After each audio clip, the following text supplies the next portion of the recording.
If you're too big to do the small things, you're too small to do the big things.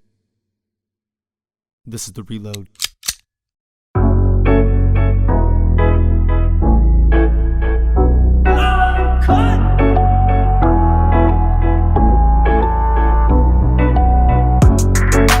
Hanging with my dogs on a Friday, living that dirt road life. Anything I do it my way. You can bet I'm doing alright. I'm doing alright. I'm doing alright. Doing alright if it's a daydream, I'm with it. Hold your follow through. Is that something that came from the trust the process type of mentality, or is that something that, you kind of grew up with? A little bit of both. It started off as just kind of like a motivational phrase that my mom would say to me while I was playing basketball. I'd shoot a 3-pointer or something. I might short arm that shot. Yeah. And extending that follow through and holding it out there with faith that your muscle memory, the snap of your wrist, the 1,000 hours that you spent in the gym are right here, right now, and you need to believe in that process and hold that follow through and have faith that your shot is the shot that you've been. It's kind of like that wax on, wax off, gets you ready for blocking and stuff. The fundamentals, and then later on in life, I think it's something that I looked at from many different angles as I've, became older and experienced more. And like hold your follow through is a good philosophy to execute just towards any goal or absolutely strategy you're trying to put in place. You have to trust the process, extend your full maximum reach, and hold it. That follow through, that and watch it. Just for me, it was pointing at that front hook, right, and like pointing at the front hook of the rim. And when I would rush shots, I would catch myself like flicking my wrist too fast or fading away or doing something stupid. You recenter yourself. Revert to standard, and go back and shoot again, and you feel it. It feels crisp. Working the foundation, man. Working the fundamentals. That's what it's all about. Yep. So how does that tie in with the Longcut journey? Longcut? Longcut? Yeah, man. It's been a hell of a journey. Music started, earlier in my life. When we talk about basketball, I lived on the other side of town where I went to middle school at. And so in order for me to play basketball for Coach Huff, I had to attend the orchestra program. Oh, gosh. Let me get this. So let me get this right. What you're saying is in order to play basketball for the right coach, you had to develop some other skills so you could get accepted into the school, right? Yeah, I had because the middle school on my side of the town, they didn't offer orchestra. Oh. They only had band. So that was your reason that was my end. He's like, well, I'm really a diehard. I want to be a celloist. Yeah, a celloist or a conductor. Mm-hmm. He's always talking with his hands anyways, right? So I got in there in 6th grade and started playing the violin. And violin's pretty sweet, though. And I led over to the cello. And by the time I got to high school, I was more interested in, I guess, hip-hop, and what type of culture was this school like? Well, just normal school, man. Nothing one way or another. We had an orchestra, you know what I'm saying? Yeah. And so it was a nice school. It had a good basketball team, and I skateboarded back then, so I had a lot of like skater friends. I was listening to Korn. And then when I got into high school, I started playing more serious basketball. Started traveling with a traveling team. And some like AAU stuff? Yeah, AAU, BCI type stuff. Nice. And man, all sorts of music was being influenced in my life around there. So I went from loving string instruments, implementing the guitar a little bit, got into rapping, and that was pretty awesome because my mom was a huge supporter behind my music. So she was signing waivers for me to get on stages because I was too young to step into the bar. Okay. And so that was pretty neat. Having the support, it makes you feel that, what I'm doing might be the right thing. Right. So you're a 15-year-old getting signed into a bar for open mic night. Mm-hmm. Any funny stories to go with that? I mean, like, what's that like as a 15-year-old? Some of us have snuck in there just to get some drinks, at that age. Well, but I don't know if I was serious or not, but in my mind, I was serious. You know, I wanted to be. You were giving yourself a chance to be successful. Yeah, man. I just naturally enjoyed that environment. Hold this with 2 hands. Yeah, it's a two-hander. So the Caribbean Bar and Grill had these freestyle Mondays, and I begged my mom for a while to, get me involved and take me. I need your signature, and so, of course, she took me. And we get up in there, and I have to put down my rap name. And so I fill out just JT. JT. That's what I put, JT. Well, like the bouncer guy or whatever was telling me that's not a rap name. You gotta have a rap name. And he put his hand on top of my head, and he was like, "You got a small golf ball shaped head." I kind of had a hairdo like yours at the time. So it's some killer ass bangs. Yeah, awesome bangs, good fade. Yeah. And he's like, "Man, you got a golf ball shaped head. We're gonna call you Top Flight." And so that was it. It stuck. Top Flight. I had the name, yeah. Top Flight #2 for a while there. Right. How long did that stick though? I mean, it was nothing that I pursued professionally, but it was something amongst my friends, amongst my family, that they knew I went by Top Flight when I was doing my rap thing. Heck you yeah. know? So it was fun. You owned it. It became you. Yeah, man, it was. It was fun. It definitely motivated me to put out little mixtapes and get involved with other people who are doing music, and hung out with Dylan Darnell. He's still doing music. He goes by Dylan Chase. Doing some fun things back then that you weren't even thinking about the future. You were just doing the best you could to make you feel like you were doing something. And so that little freestyle battle night, I'd get back in my mom's car, and it was like I just put on a concert for 1,000 people. And it felt like that. Yeah, it felt like. I mean, because perspective-wise, that's what it was. Yeah, dude. It was the biggest you've known. Yep. So that plays into another concept that we talk about in a number of ways in some of our videos. So here we are, we're 15, getting into bars, we're top flighting it, we're living in the lap of luxury and fame, Right. And then now you meet Brian Thomas. I almost said Brian Adams, like it's your brother, Brian Thomas. And is that where you meet him, or you still had some military stuff going on? Yeah. So I joined the Marine Corps. So like I was saying, I was doing the freestyle Monday nights and writing little rap songs and learning how to play the guitar, because I loved Randy Travis, and I still do. And there was definitely a lot of country influence growing up, but being in the environment that I was in, I had a lot of hip-hop influence as well. And so when I stepped off to the Marine Corps, is when I picked up the guitar for the first time. Yeah. And I wrote my first song while I was in Iraq. And I don't know, dude, it made me really start believing that this is what I want to do. Did I want to be a Marine for the rest of my life? I didn't know, but I knew that I wanted to play music. I didn't know at what level yet. Look at that thing. I was watching it. It was running pretty good, and now he just took care of it. So you just made me think of something. So you're overseas and realizing you might want to just do music. And I think, probably part of that, that subconsciously went through your head was like, look, you're over there where you can't have anything, and you got that music. You still have it.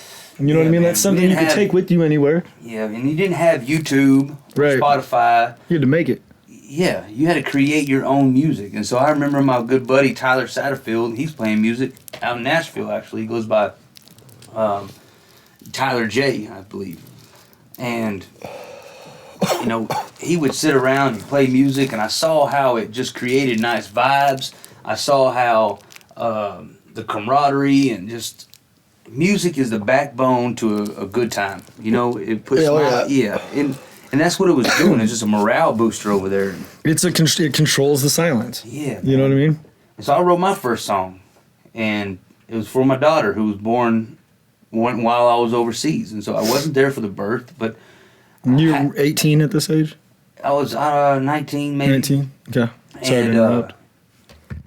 so I write a song, I play it, and some of my Marine buddies were, JT, shut up. But when you're sitting around and you're missing home, anything sounds good. Mm-hmm. Especially when it's honest. And music. And that was my first album that I ever put out before Brian and I even did anything. was a country album. And so I had a band. Nate Brown was my drummer, and Jesse Lee was my bass player, and Melvin Leroy played the harmonica, and Marla Stone was managing us.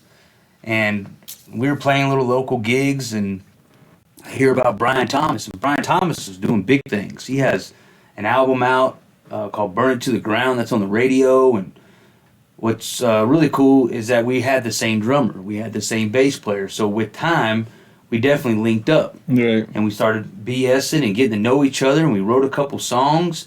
And that led to us just playing country music throughout Colorado and the Midwest area together, of me opening up for him and the Mercenaries. Brian Thomas and the Mercenaries was the name of his band. Well, years went by, and we're playing music and getting to know each other a little better. I'm working, he's working, and he gives me a call on a Sunday. He's like, "Hey, JT, you ever thought about being a country rapper?" I definitely said yes. There was not even a hesitation in it. It felt right when he said it.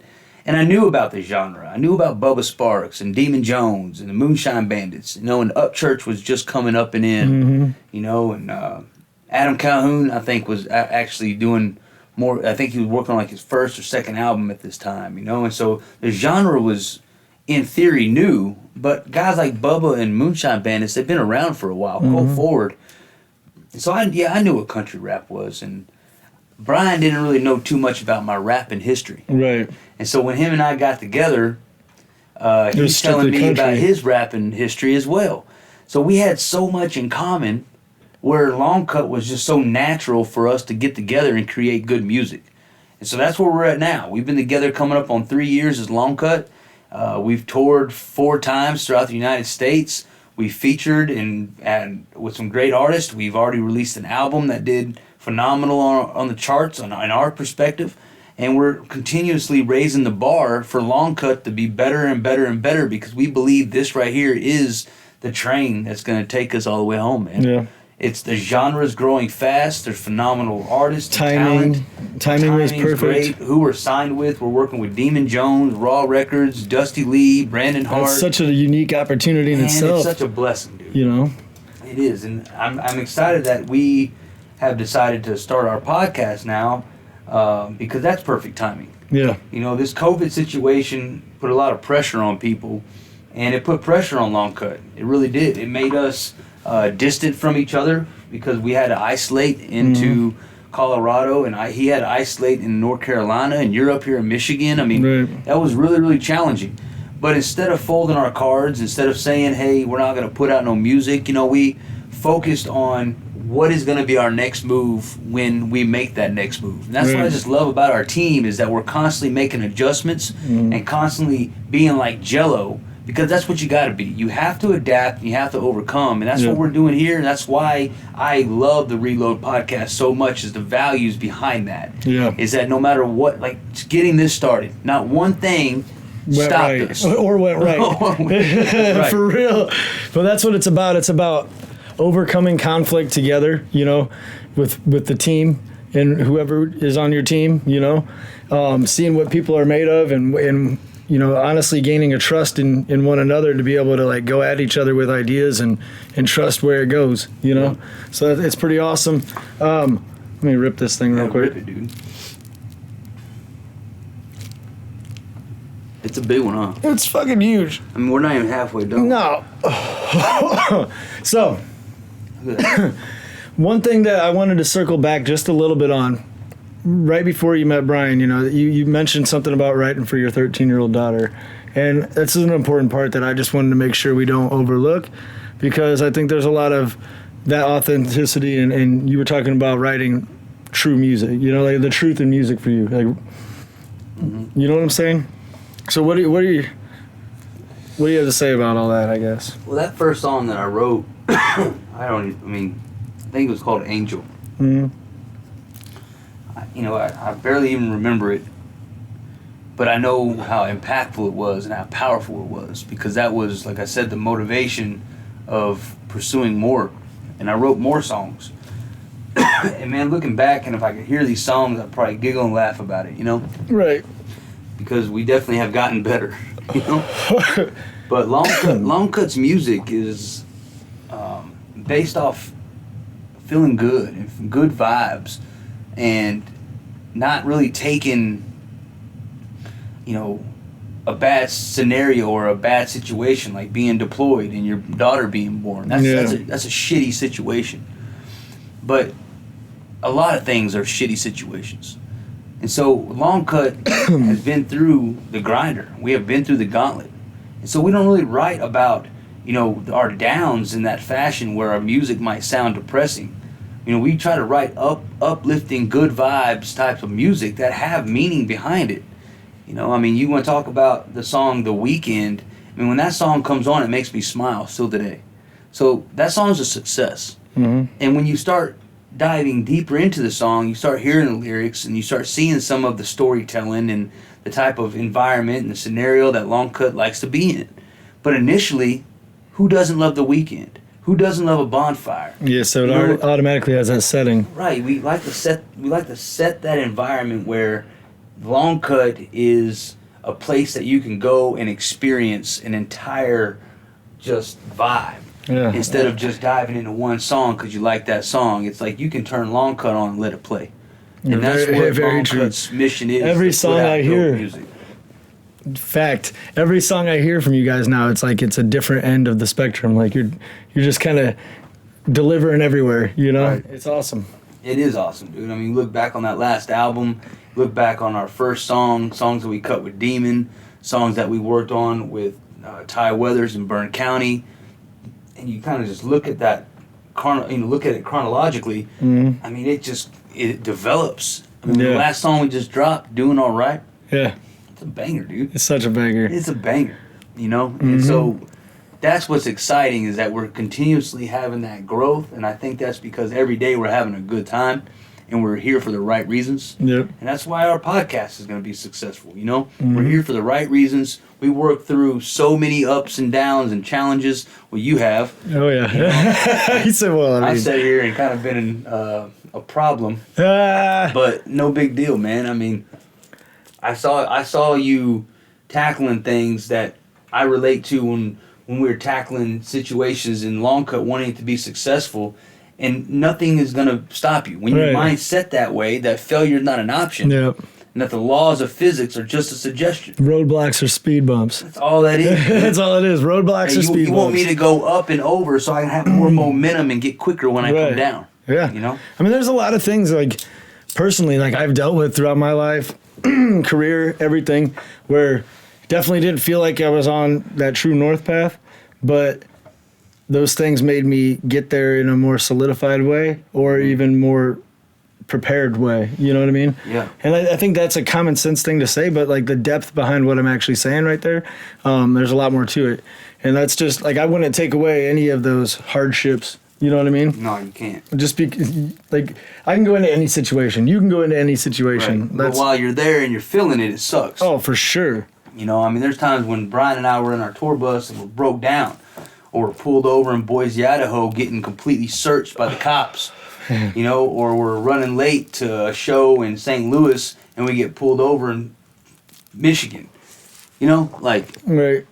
And I mean, you're gonna run into challenges. You're gonna run into obstacles, and I think that's the difference between manifesting something and then actually having to go do it. You can think about it all you want, and I think it's important to think about it. You should definitely meditate and manifest and vibe out on what you're wanting to accomplish. But you better be ready to get on that stage or get the work, you know? It goes back to what the topic of the last episode was, the get up, you know? Mm-hmm. You got to start. You have to begin somewhere. Mm-hmm. You know, and that's the scariest part. You know, like when Longcut was coming together, it wasn't scary too much, I guess, because I never worked with, I never been in a duo, you know? And that's what Longcut is, you know? It's Brian Thomas and JT Adams.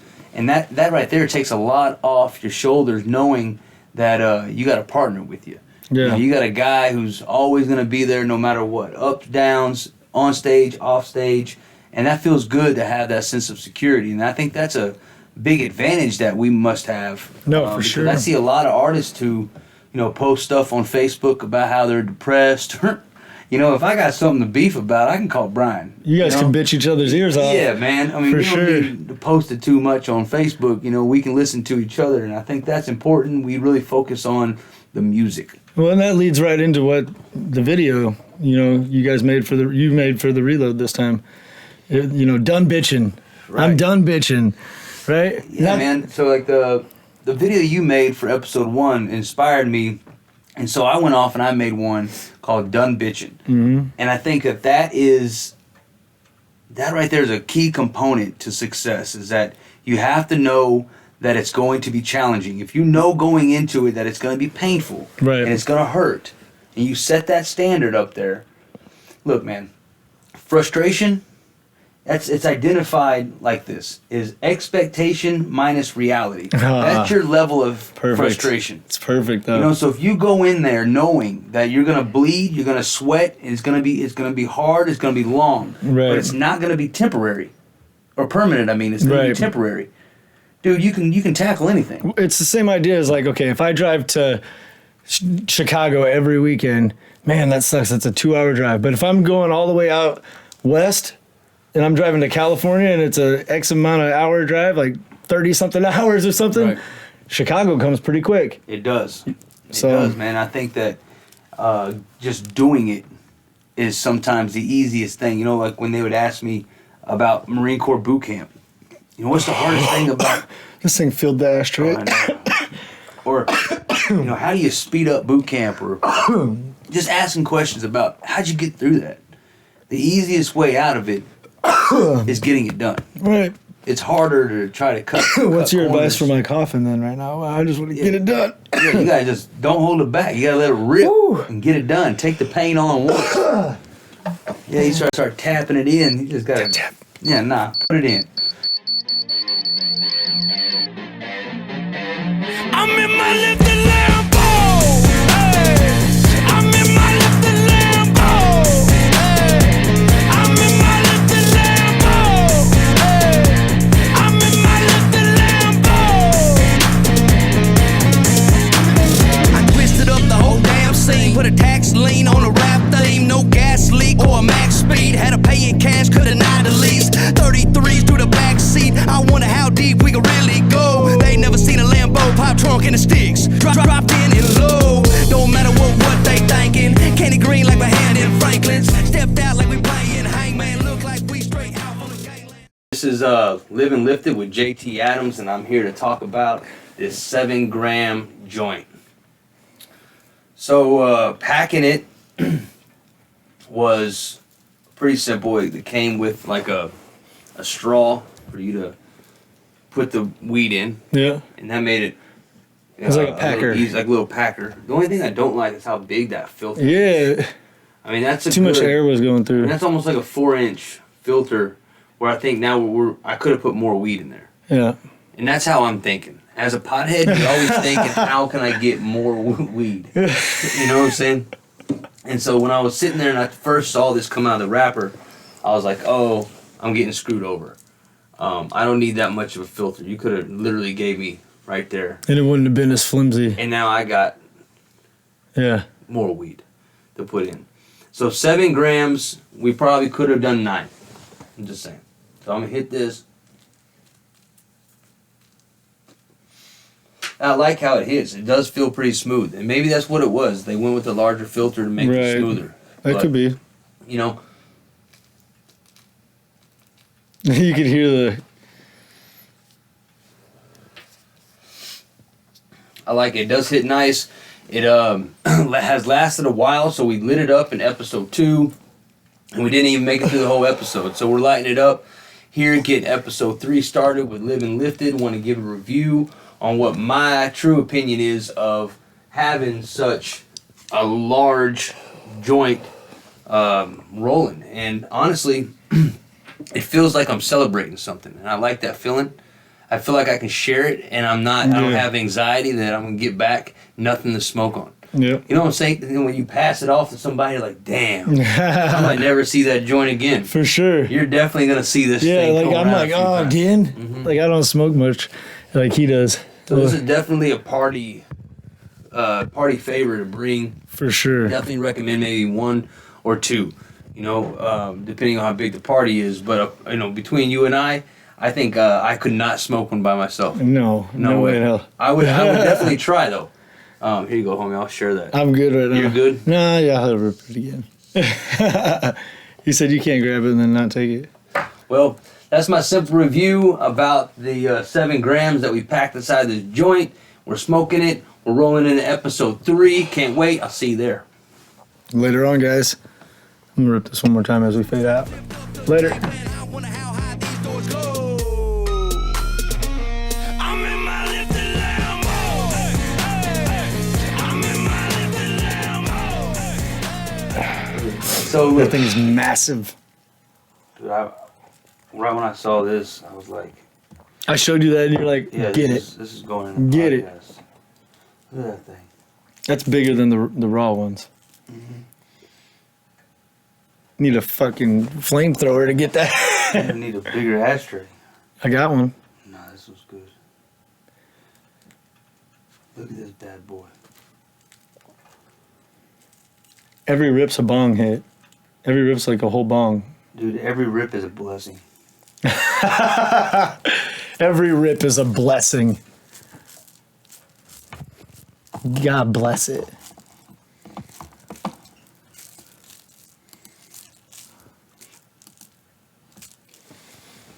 Holy shit. Look at that cherry on that thing. It's bigger in your face. Motherfucker. God damn. Oh man, It's burning the a house big down. one. Look at that. Jesus. Put in that shit Blair, right there. get the fire extinguisher. Look at that. Look at this green. Well, casualties. That's a bong pack right there.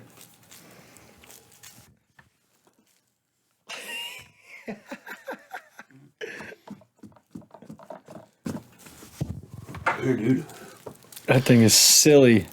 Oh, well, what's going on, guys? It is episode 2, the Reload Podcast. Here we are, brother, back again together. Smoking this big This stogie. thing's huge. It's gonna need a prop on it. Yes, we're at the gas station getting some little fat snacks, and we saw that, and we're like, that's a must. We had just enough green, this stuff in there. So it worked out, man. Episode 2, hold your follow through. We're here in You the gotta hold your phone through studio. on that thing. Dude, you gotta hold it in on this one. Where do you want this? We got a bong worth of weed hitting They're here. right there. Right? Right there is the perfect spot. Oh yes. How you guys doing today? Feeling good, feeling great. Showed him a little bit more of the area today. We went and met a couple people. Oh, there we go. Unplug that. Oh man. Unplug that. This is a fire hazard. I don't know this. Don't slip. Unplug it.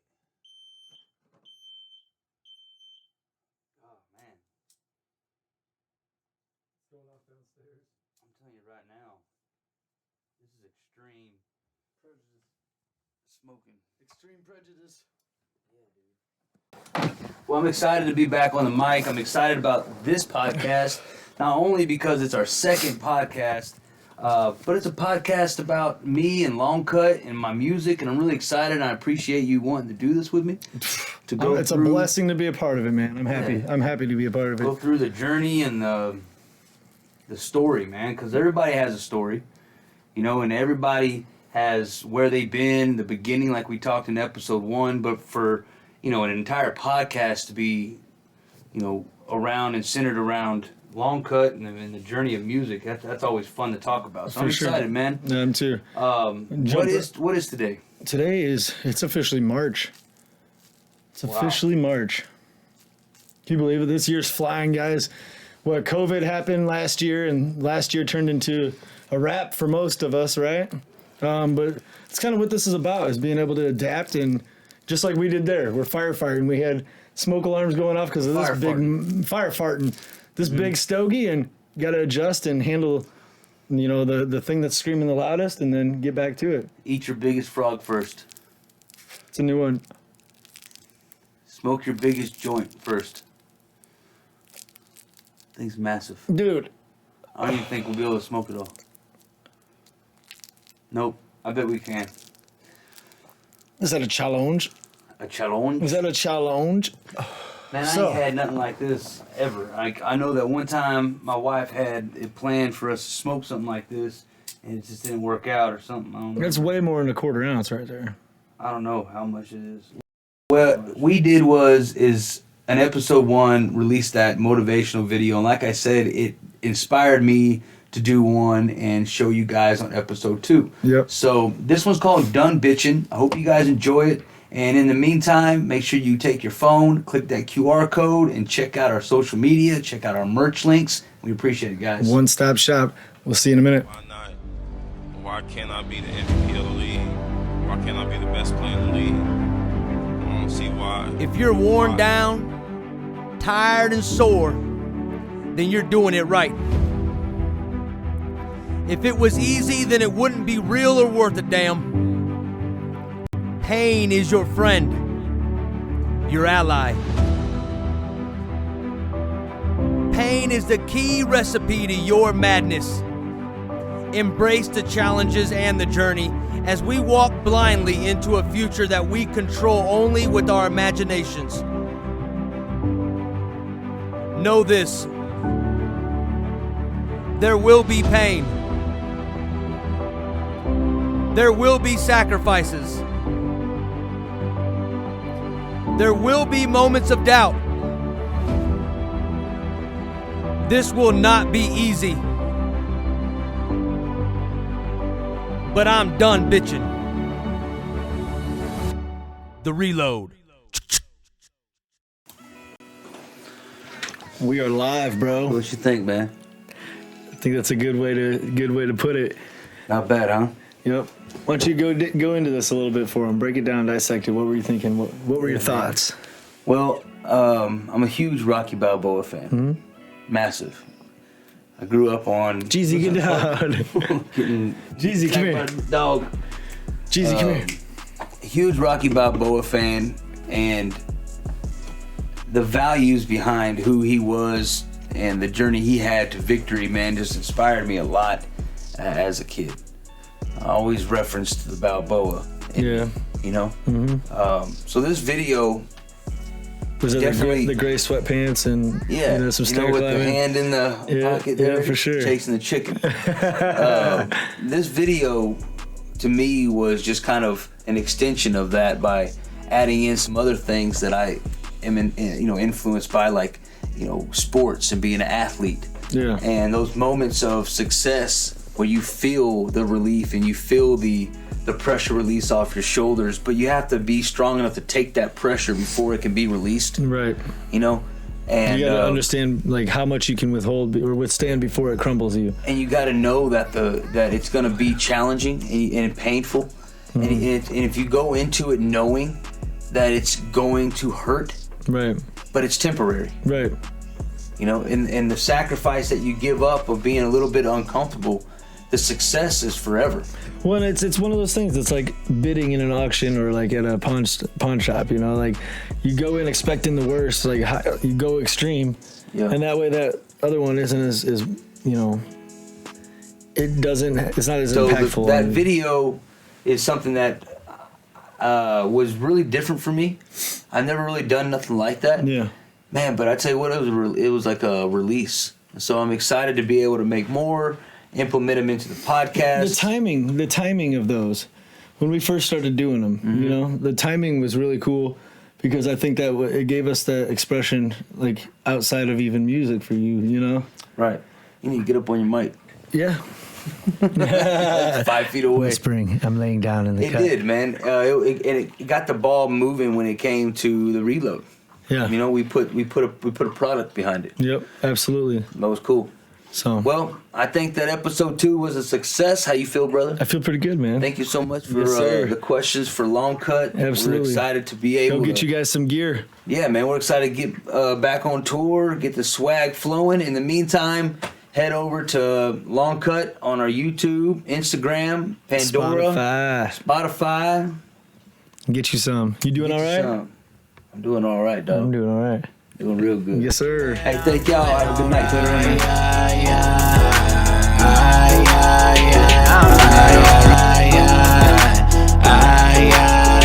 I'm doing real good even through the tough times. Put them way up, cause we all here to ride. What I see sometimes is crazy for my eyes. One stage to another, one show at a time. Blind in the light, feel the love. Above all the noise, cause we bringing the bump. And I can hear it echo through the mud and over the storm. Team pulling up. You're targeting.